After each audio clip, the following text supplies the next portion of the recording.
Buenas noches estudiantes y bienvenidos a esta segunda videoclase de la unidad número 2 de práctica de la traducción 1. Recordemos que la semana pasada estuvimos trabajando en el primero de los ejes temáticos de la unidad, es decir, en la traducción de textos de informática y de tecnologías de la comunicación. Y en esta segunda semana y última semana que vamos a dedicarle a esta unidad, nos vamos a centrar en la traducción de videojuegos, el segundo de los ejes temáticos de esta unidad. Para empezar esta videoclase quisiera traer a colación este personaje legendario en el universo de los videojuegos y que recibió en el mundo diferentes nombres: Mario Bros, Super Mario o simplemente Mario.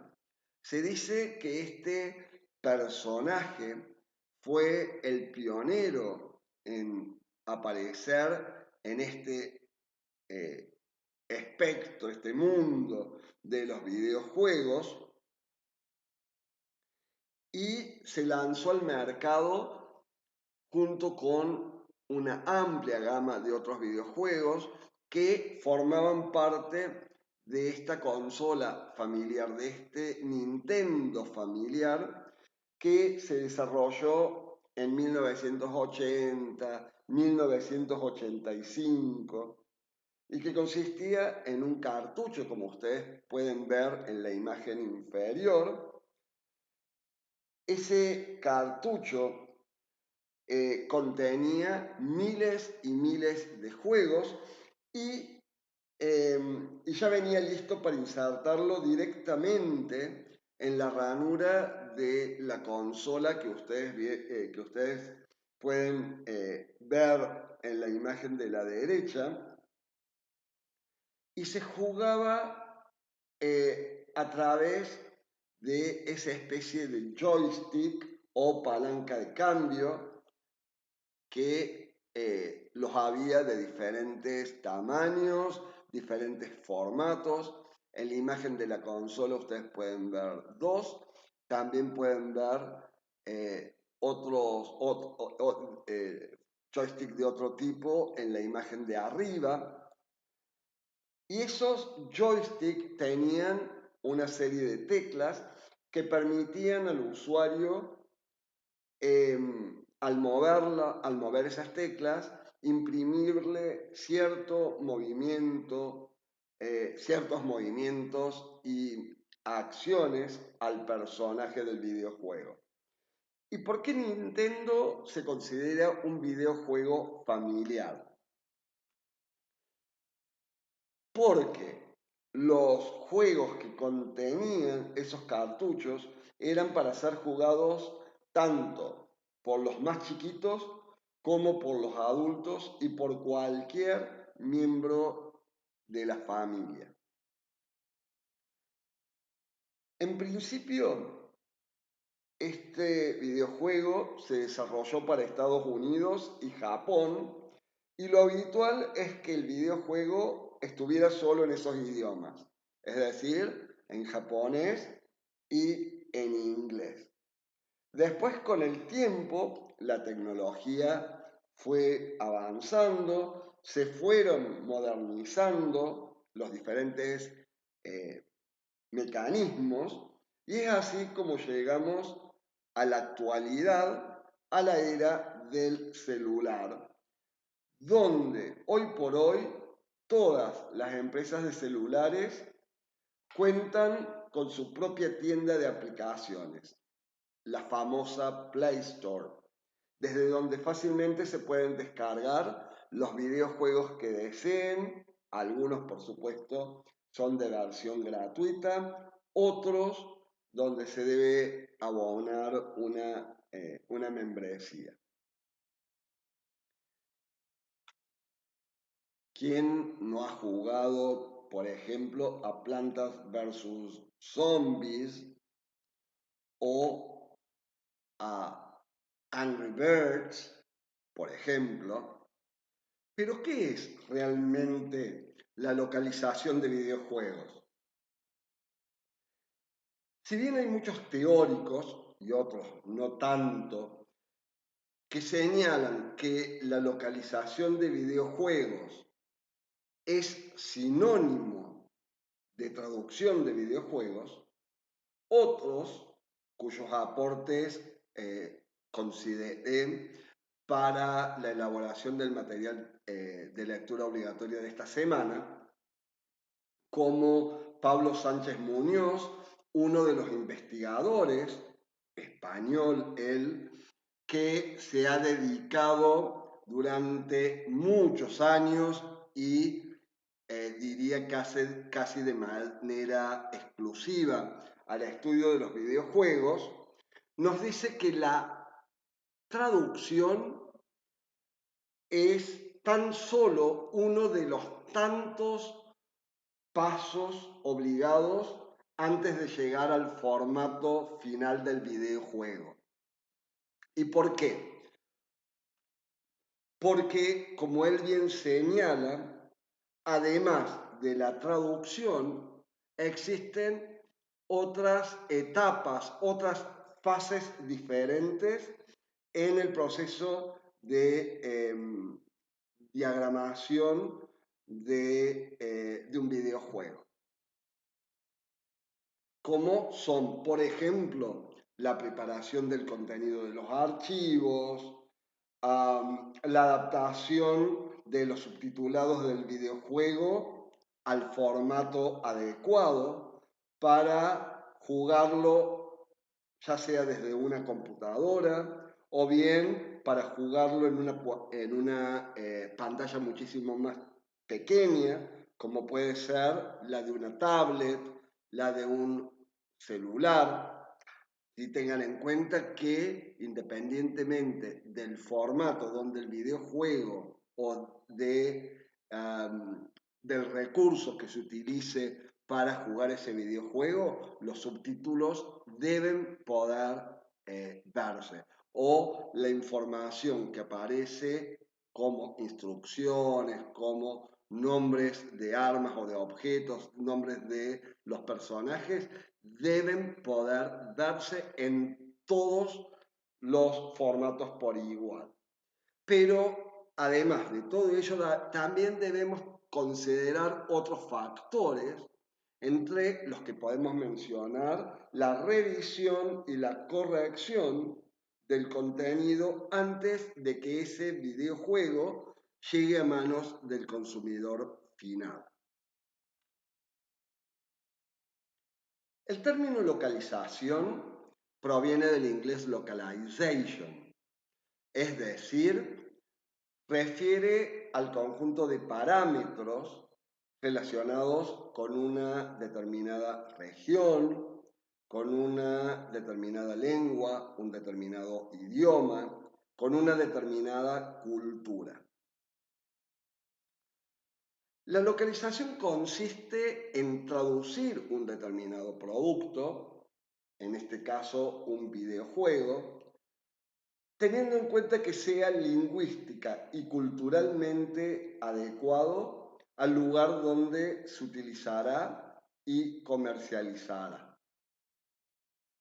Es por ello que nos vamos a encontrar en el mercado con un mismo videojuego, pero con distintos nombres según la región o el país donde ese videojuego se comercializó. Piensen, por ejemplo, en el caso de Mario Bros, que les anticipaba al inicio de esta videoclase.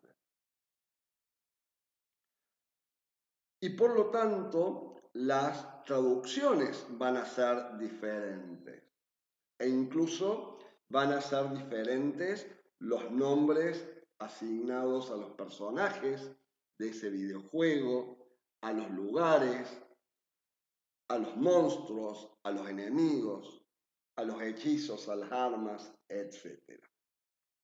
Y algo similar sucede con el mercado de las películas. Piensen, por ejemplo, en esta película que les voy a mostrar a continuación, apenas algunos minutitos y que seguramente muchos de ustedes ya la han visto o en el cine o en televisión.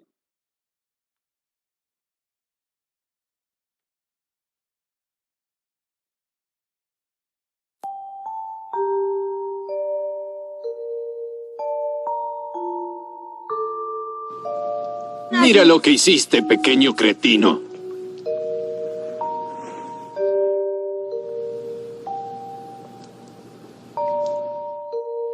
Todos en esta familia me odian. Tal vez deberías pedir a San Nicolás una familia nueva. No quiero una familia nueva, no quiero otra familia. Las familias son un asco. Quédate ahí y no quiero volver a verte por el resto de la noche. Y yo no quiero verte por el resto de mi vida. Espero que no hables en serio. Te sentirías muy triste si despertaras mañana y ya no tuvieras familia. ¡Kevin!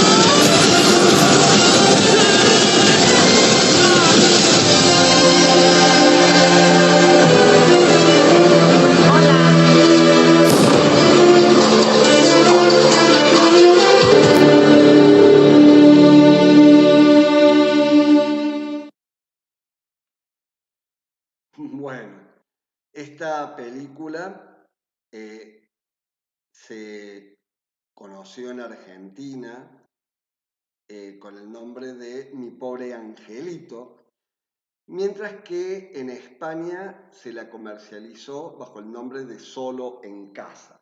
Fíjense cómo un mismo producto tiene diferentes nombres según el mercado donde se lo haya comercializado.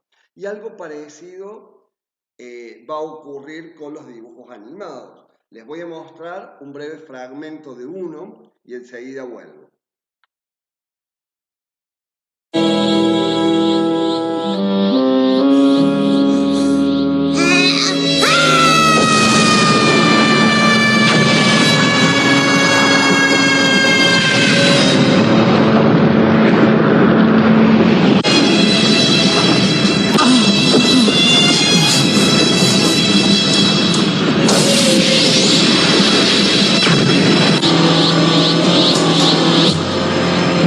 Gohan es muy fuerte.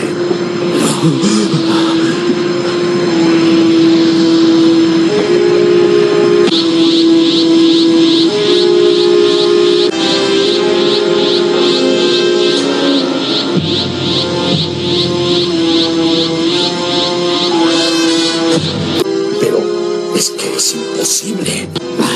Es un enano impertinente. Bueno, me estoy dando cuenta que lo que me dijo Goku no eran simples habladurías. Bueno, vale como ejemplo, ¿sí? Este dibujo animado se conoció en Argentina con el nombre de Dragon Ball Z, mientras que en España se lo llamó Bola de Dragón.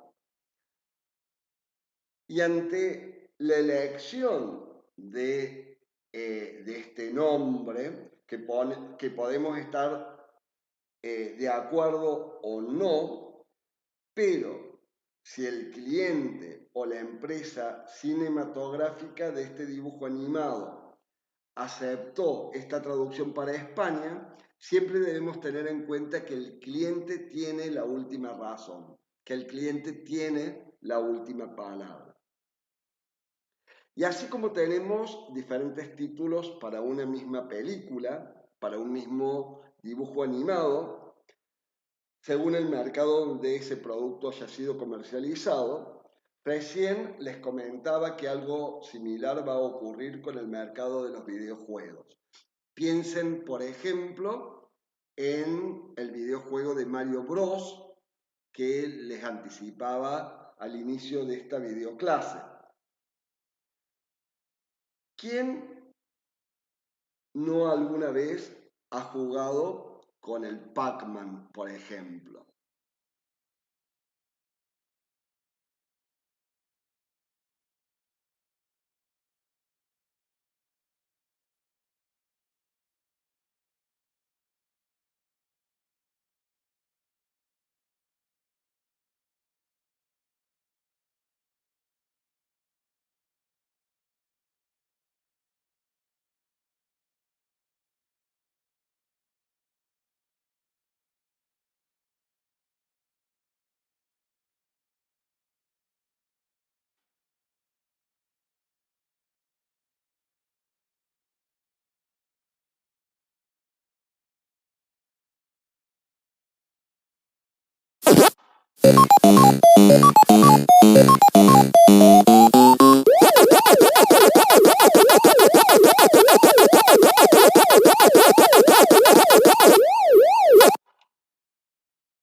Bueno, este videojuego que en Argentina se conoció con el nombre de Pac-Man, en España se comercializó con el nombre de Come Cocos.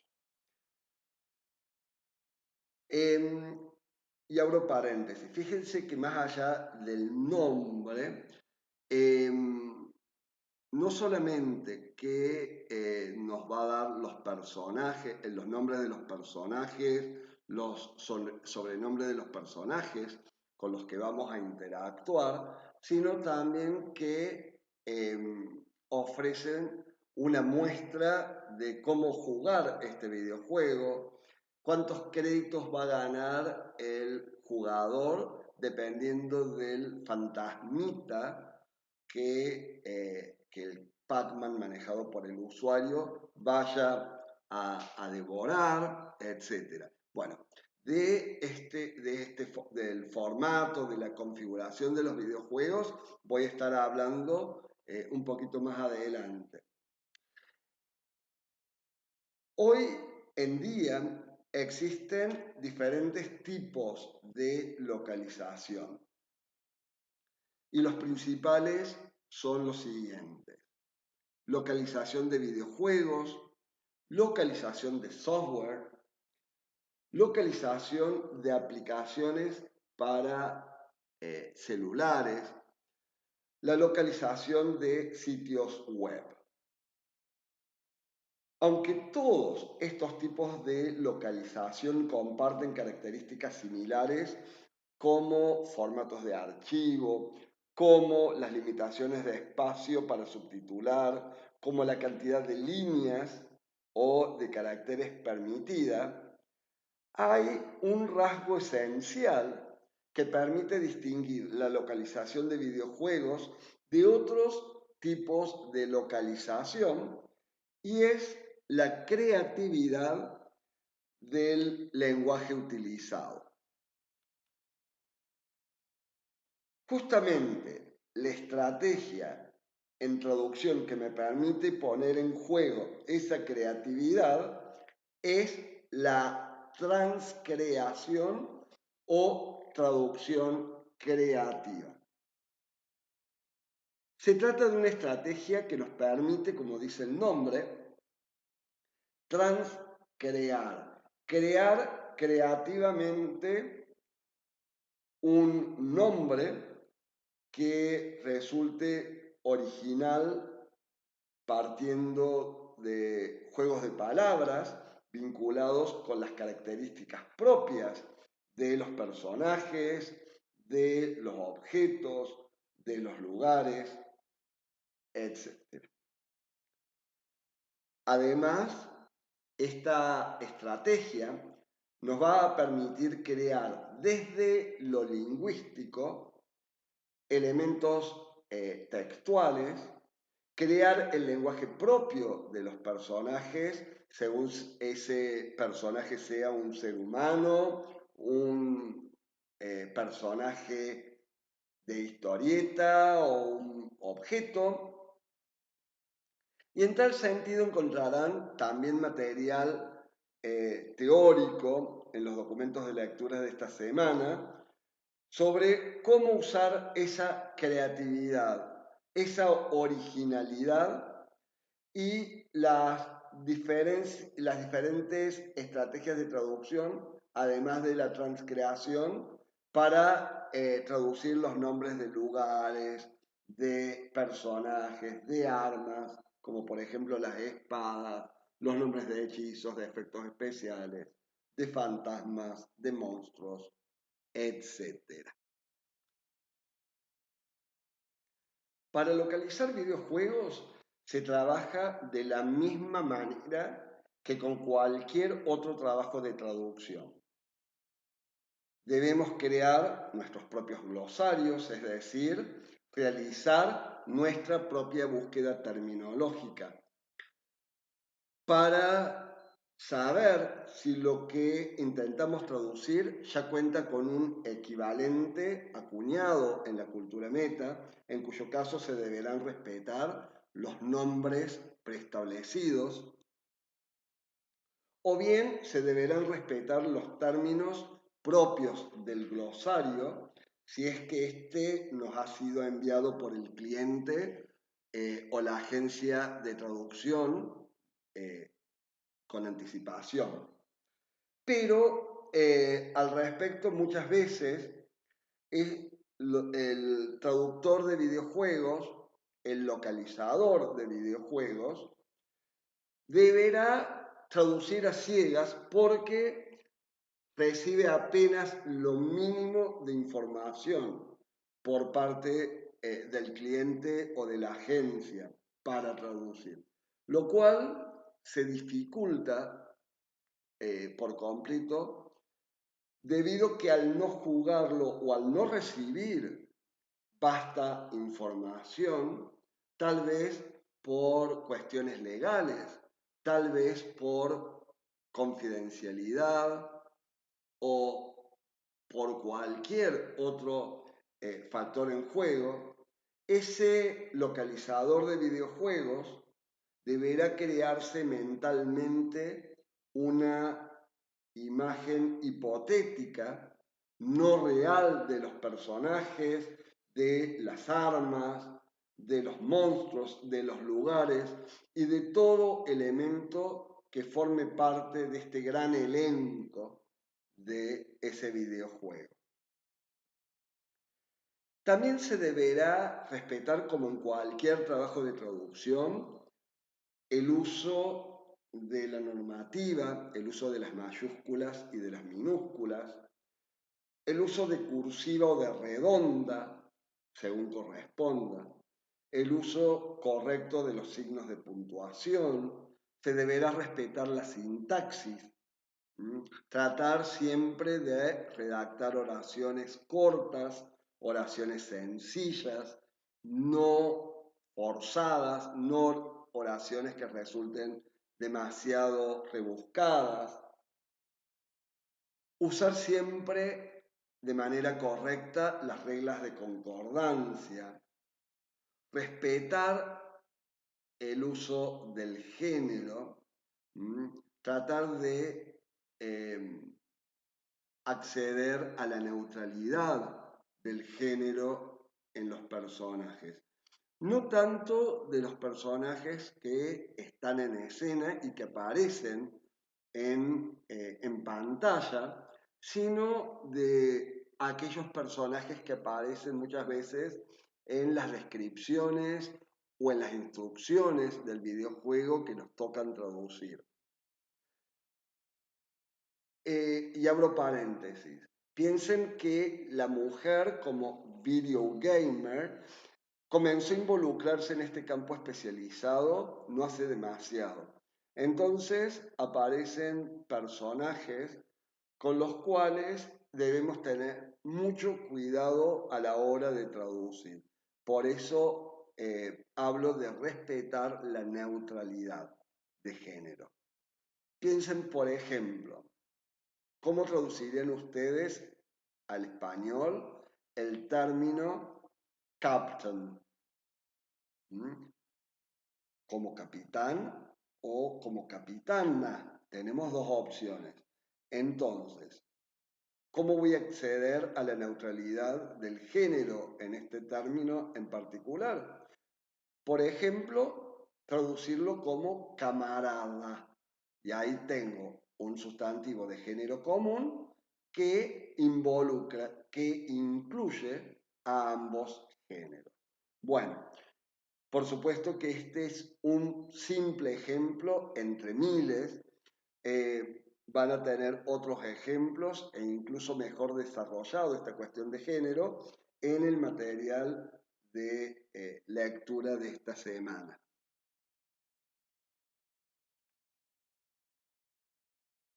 Cada vez que vayan a traducir un videojuego, siempre tengan en cuenta este eslogan.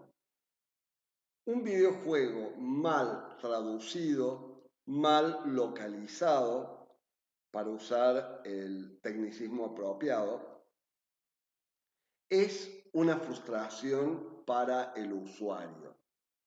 Es una ilusión que le estamos robando a ese videogamer.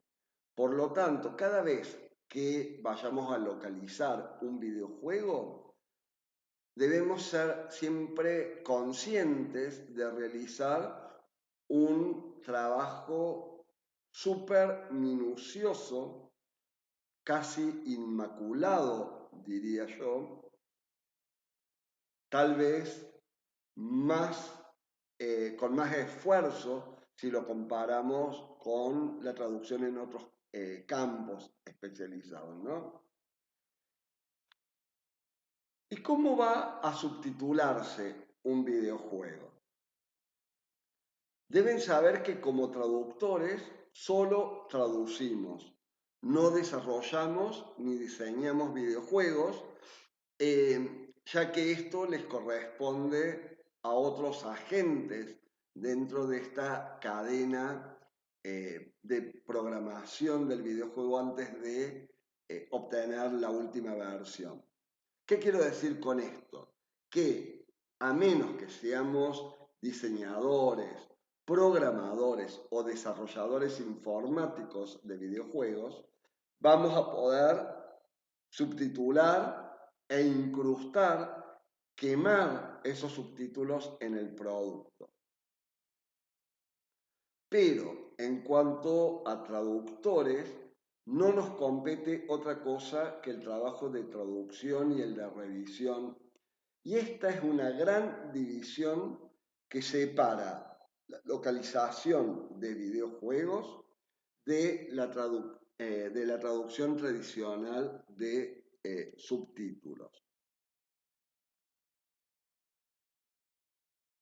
Las convenciones para el subtitulado de videojuegos son muy similares que las que se utilizan para el subtitulado tradicional, para el subtitulado de trailers, de series, de dibujos animados, de publicidades, etc. Por ejemplo, por cada fotograma que aparezca en pantalla, podrán usarse hasta 2 líneas como máximo.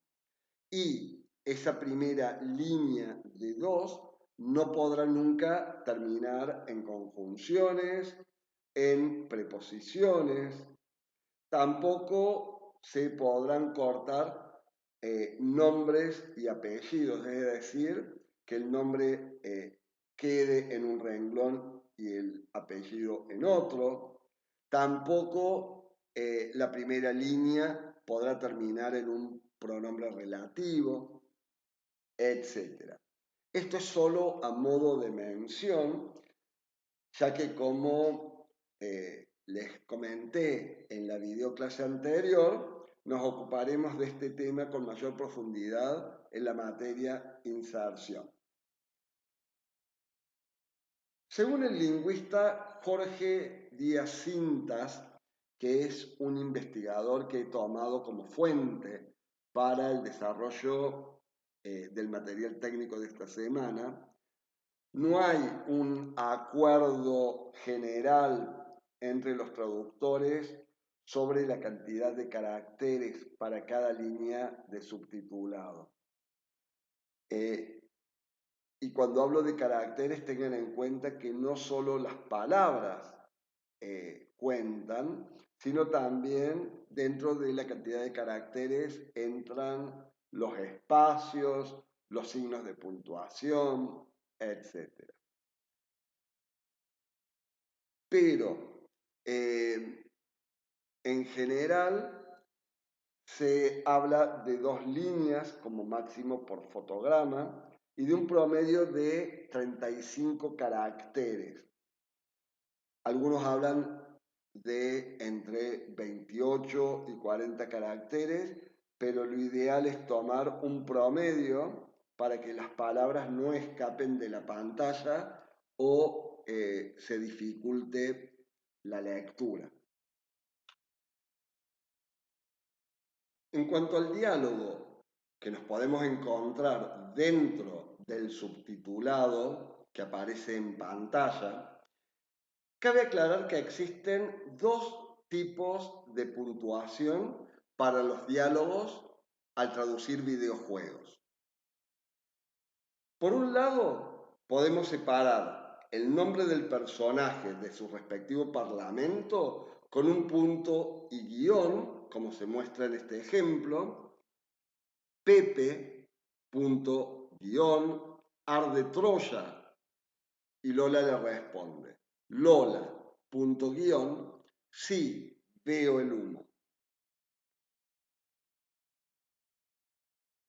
Y otra forma de puntuar estos diálogos es reemplazando ese punto y guión por 2 puntos, como vemos en este otro ejemplo. Fíjense, Pepe, 2 puntos, Lola, 2 puntos. Y en relación con el uso de las mayúsculas para los personajes que intervienen en los diálogos en videojuegos, no hay convenciones precisas al respecto. Vale decir entonces que o bien pueden utilizar mayúscula sostenida, como se muestra en los ejemplos que acabamos de citar, o bien pueden utilizar solo mayúscula en la primera letra del nombre propio del personaje. Y al igual que con los subtítulos tradicionales, aquí también se aparecen voces de personajes que no figuran en pantalla, como puede ser la voz de un teléfono, de una televisión, e incluso si aparece la letra de una canción, irán siempre en cursiva. Por ejemplo, asaltaron el banco, que puede ser un mensaje que es transmitido por un noticiero.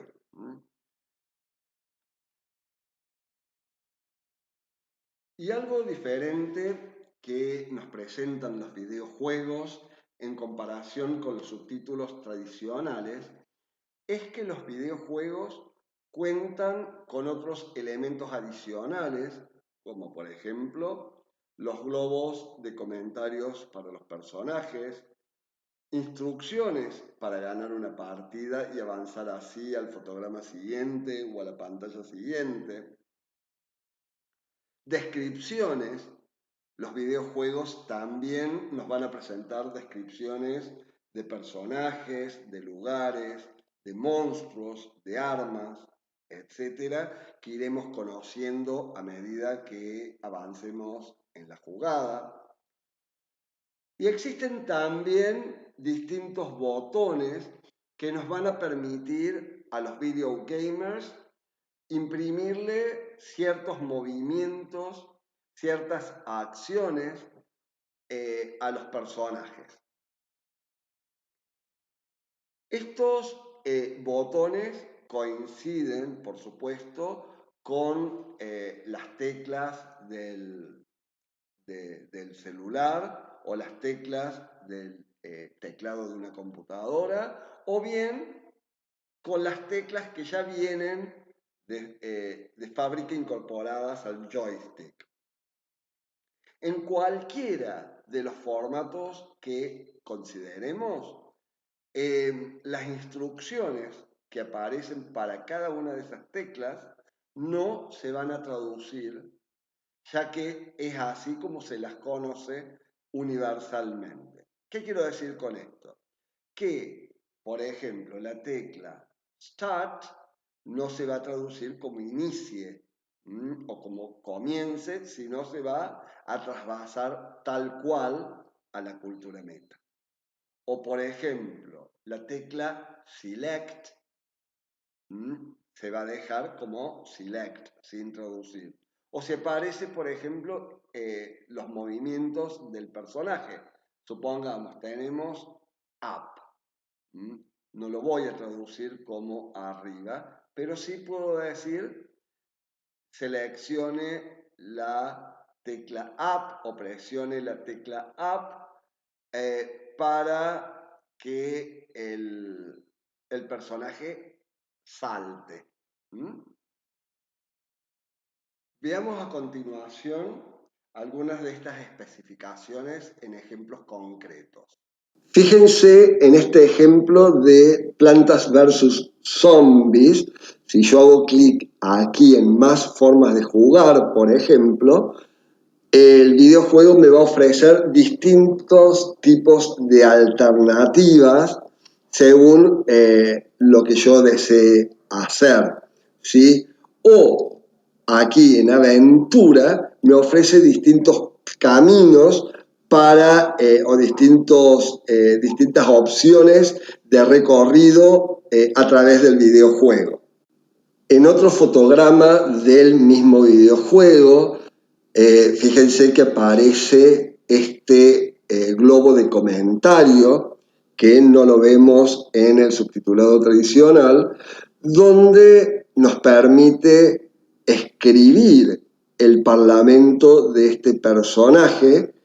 Y en este caso dice, venga, échale un vistazo a la nueva sección de juegos de mi tienda. Toca para continuar, ¿sí? Fíjense que dentro del globo de comentario nos encontramos con instrucciones que nos van a permitir avanzar al fotograma siguiente, o bien si nos queremos detener y echar un vistazo a la sección de juegos que nos presenta este personaje.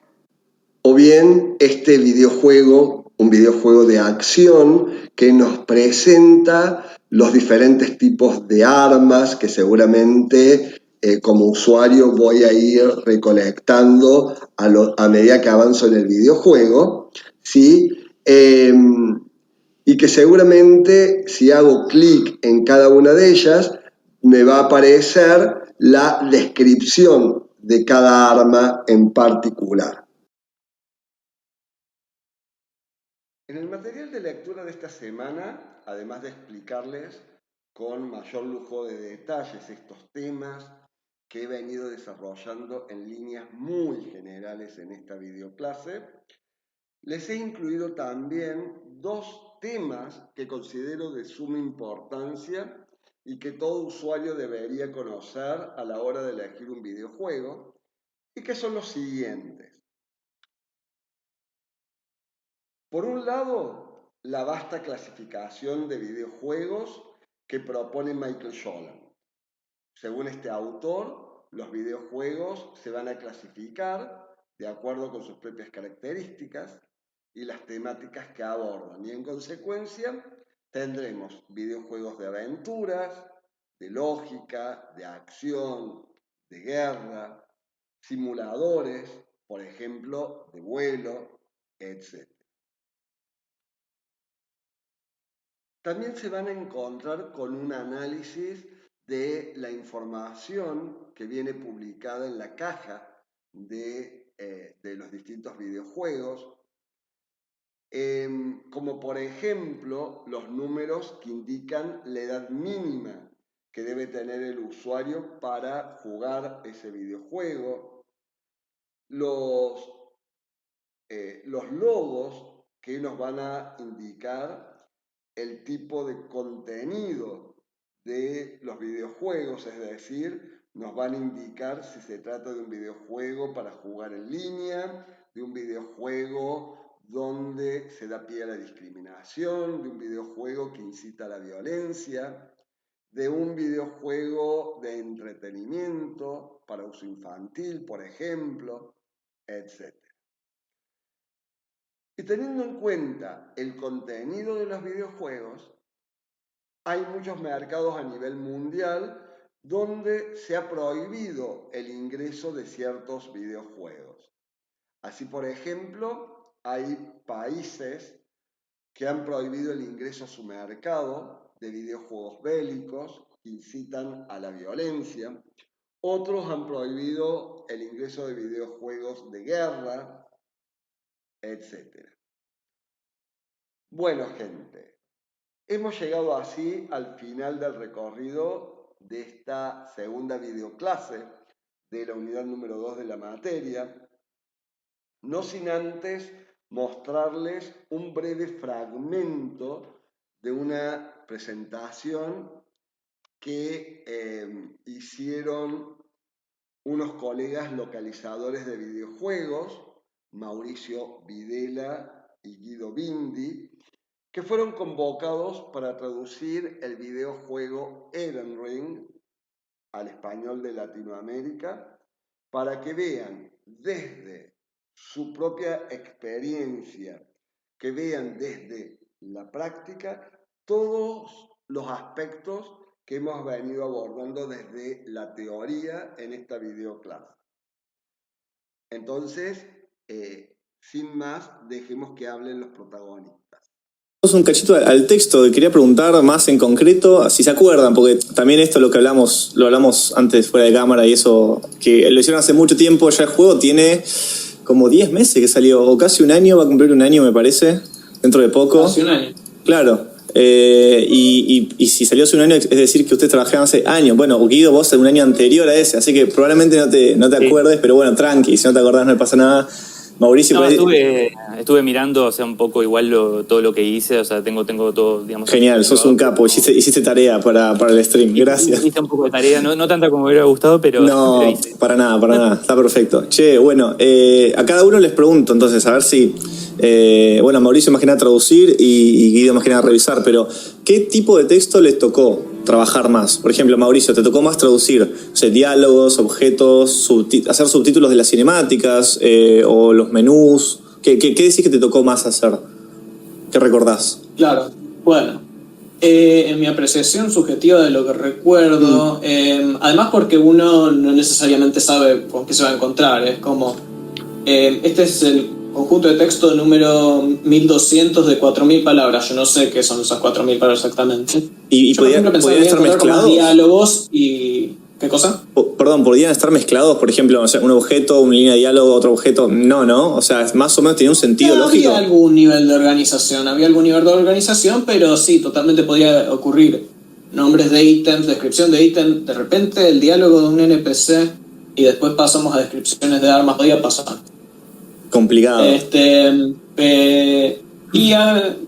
Sí, pero qué sé yo, dentro de todo podría haber sido peor. Había alguna organización suficiente. Bien.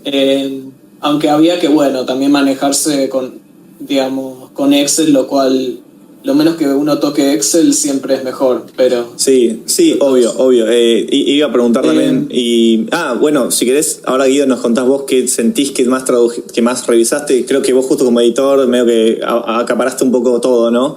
Pero... bueno, si querés contame y después te iba a preguntar sobre los IDs, si tuvieron algo de contexto, si se guiaron por los IDs de los strings y eso. Pero Guido, te escuchamos. Sí, como decías, o sea, yo como del lado de editor prácticamente vi de todo, digamos, en ese tiempo. Si te tuviera que decir lo que más revisé, creo que fueron los diálogos. Ah, bien. Porque eso tuvo bastantes vueltas y en un momento también me mandaron el batch entero de diálogos del juego para hacer el desdoblamiento, para hacer los personajes femeninos. Claro, más o menos tengo entendido que fue así. Estaban todos los diálogos y estaban como uno lo traducía, bueno, intentando mantener el neutro, supongo un género neutro por si la persona que juega elige personaje femenino o personaje masculino, ¿no? Pero en un momento te llegaron todos los diálogos juntos y dijeron, che, ahora hacelo todo, uno masculino y uno femenino, ¿verdad? Fue así. Exacto, sí, que fue un laburazo. Porque claro, qué loco, es un montón, es todo junto. Claro. Tremendo. Y aprovechaste para más o menos revisar y editar un poquito los... Claro, exacto. Ahí aproveché, digamos, también para corregir cosas que estuvieran mal en los diálogos, temas de, no sé, puntuación, gramática, incluso algún que otro error de sentido que había. Bien, bueno, menos mal. Pero bueno, sí, eso creo que fue el batch más voluminoso que me tocó revisar, así que sí, creo que por mayoría gana diálogo. Pero sí, había realmente hubo de todo en todo este tiempo. También, o sea, muchísimo de las descripciones de objetos, de armas, de todo ese tipo de cosas. Claro, es que hay muchísimas armas. De ese tipo de cosas me tocó, dentro de lo que yo hice, me tocó más de eso. Sí, muchas descripciones de ítem, muchos nombres de ítem, muchas descripciones de armas. Y cuando te tocaba eso, ¿estaban más o menos de vuelta organizados lógicamente? Porque yo te cuento, yo por ejemplo trabajo un juego y siempre están primero todos los nombres en una parte del Excel, tipo todo un bloque gigante de solo los nombres, después un bloque gigante de solo las descripciones y después un bloque gigante de solo como el flavor text. Entonces está como... Entiendo a lo que te referís. ¿Entendés? Es como en 3 capas. Podría dar así. Es odioso porque vos tenés que... No puedes ver el nombre, la descripción y el coso todo junto de un mismo objeto, sino que tenés todos los nombres, después todos los efectos, que por ejemplo los debuff, el daño, y después al último toda la descripción así como más poética. Entonces tenés que más o menos ir adivinando, es tremendo. ¿Eso era así en el Elden Ring? Ahí en esos casos sí, pasó eso. Y ahí yo en general lo que hacía era guiarme por los IDs, digamos. Claro. Vos buscabas la primera parte del ID, tenías lo que cambiaba hacia lo último era desk, era la descripción y el resto coincidía, digamos, porque entonces ahí cuando veía que eran iguales, digo, bueno, este es el objeto que corresponde a esta descripción, pero bueno, claro. Me dio un ir con flechas. Exacto, bien, genial. Era más que nada viendo IDs. Y fuera de los IDs, ¿algún otro elemento de contexto que tuvieran, por ejemplo, para los objetos? ¿Les mandaban fotos? No, imágenes de los objetos ni ahí, ¿no? Sí, yo recuerdo haber recibido como mucho 10 imágenes, creo, o sí, algo exacto. así, que eran de la alfa más alfa posible. Nos están desactualizados.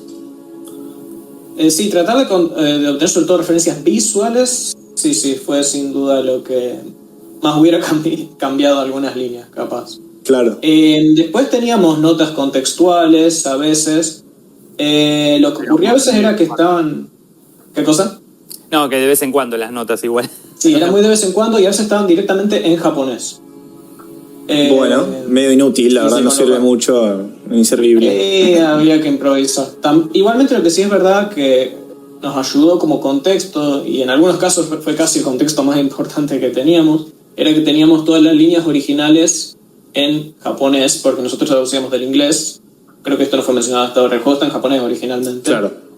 Fue traducido al inglés por alguna otra agencia y nosotros hicimos del inglés al español. Claro, y sí. Por suerte teníamos disponible en una columna la línea original en japonés y eso, a falta de más contexto, podía resultar útil porque, bueno, podíamos buscar, por ejemplo, en diccionarios o ese tipo de cosas, o tratar de ver el sentido del japonés en la medida de lo posible para decir, ok, ¿por qué el traductor en inglés hizo cierta decisión? Y eso nos lleva claro, genial, a la iluminación de qué era lo que estaba ocurriendo. Nos pasa mucho. En esa línea, sí. Claro, una de las cosas que me encantó cuando incorporaron a Mauri al proyecto fue que él tenía los comentarios de las cosas que en japonés, digamos, que bueno, yo no estudié, digamos, él la tiene un poco más clara. Y a veces tiraba data ahí de lo que decía en japonés. El resto, nada, teníamos que pasarlo por DeepL y bueno, más o menos eso. Claro, Mauricio, yo no sabía que vos sabías japonés. Yo te iba a decir, claro, nosotros nos pasa mucho, un poquito, bueno, porque es un clásico acá entre colegas, lo hablamos todo el tiempo, que es un juego que está en inglés, porque si el juego originalmente en japonés o en chino y se traduce al inglés, y después a partir del inglés se traduce a los demás idiomas, ¿no? Ese es como el clásico de la industria. Pero a veces cuando el inglés es tan malo, uno agarra y le pasa el Google Traductor al chino a ver si entiende más o menos de qué venía la cosa. Entonces yo te iba a decir, bueno, como último recurso existe la traducción así, ¿no? Al voleo, para ver más o menos qué quiere decir. Pero no, vos un poquito sabés, digamos. O sea, lo leías y como con diccionario más bien, tipo un poquito mejor. Sí, igualmente, este es un juego con medio esotérico, o sea que Re. quería que supiera el significado de las palabras más allá de que pudiera entender la estructura. Porque imagínate que el español a veces es arcaico, el inglés es arcaico. Al menos de esas dos cosas, como traductores tenemos idea. Pero de ahí al japonés, además hay muchos conceptos fantásticos, muchos conceptos originales, porque este es un juego artísticamente muy original. Sí, creo que eso era uno de los mayores desafíos, ¿no? De la falta de contexto, que no era que vos te encontrabas con cosas comunes, cotidianas, digamos. Tenés un montón de armas, criaturas y cosas que son completamente inventadas y que hasta que no ves, digamos, en el juego o te muestran imágenes o videos, no tenés idea, o sea, porque no hay una... No sé, tenés los Godskin Apostles... Es que como más o menos por los nombres te imaginás lo que son, pero después lo ves en el juego y decís, pero no era tan como pensaba, entonces como... Sí, hasta que no lo ves en el juego no entendés cómo viene la mano, y aún jugando el juego no entendés nada, a veces tipo, hay cada personaje le ponen tal nombre, ya en inglés está, o sea, uno común que se me ocurre es lo que hablamos el otro día de Omen, ¿no? Está como los Omens, que son como los, en español latino es a ojos, si no me equivoco, los aojos. Sí. Que bueno, así en el vacío, Omen es un augurio, ¿no? Tipo, Bad Omen es un mal augurio. Pero es como, le pusieron el nombre Omen a una clase de persona, como augurios. Y es algo raro que nunca te lo imaginás, hasta que no ves a la persona, ves al bicho, viste, todo feo, y dices, bueno, qué raro nombre igual en inglés. O sea, de hecho, hasta en inglés es extraño, a eso voy. Sí, exacto. Y es como que a medida que ibas avanzando con los baches, te ibas enterando un poco más de la historia, ibas viendo que esos eran nombres de personajes, pero vos te encontrabas con eso de entrada y decís, ¿qué cornos hago con esto?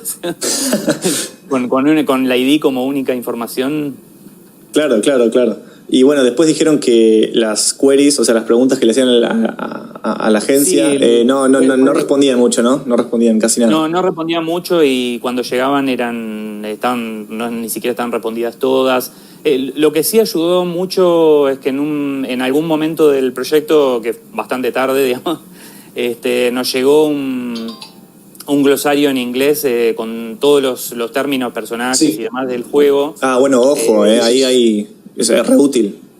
Eso sumó un montonazo, o sea, porque ahí, o sea, ya te dan toda información de los personajes, la historia, ahí estaba todo el lore del juego. Bien. Entonces, todo lo que tendríamos que haber tenido el día 1. Claro. Bien, espero que esta breve presentación de los colegas localizadores de videojuegos, Mauricio Videla y Guido Bindi, les haya cerrado un poco todos los conceptos que he desarrollado en esta videoclase y que se profundizan con el material de la lectura. Y ahora sí, les voy a mencionar cuál es el material teórico de lectura obligatoria para la semana. Tienen 4 documentos que constituyen material de cátedra, elaborados a partir de los aportes de diferentes autores que han hecho sobre videojuegos.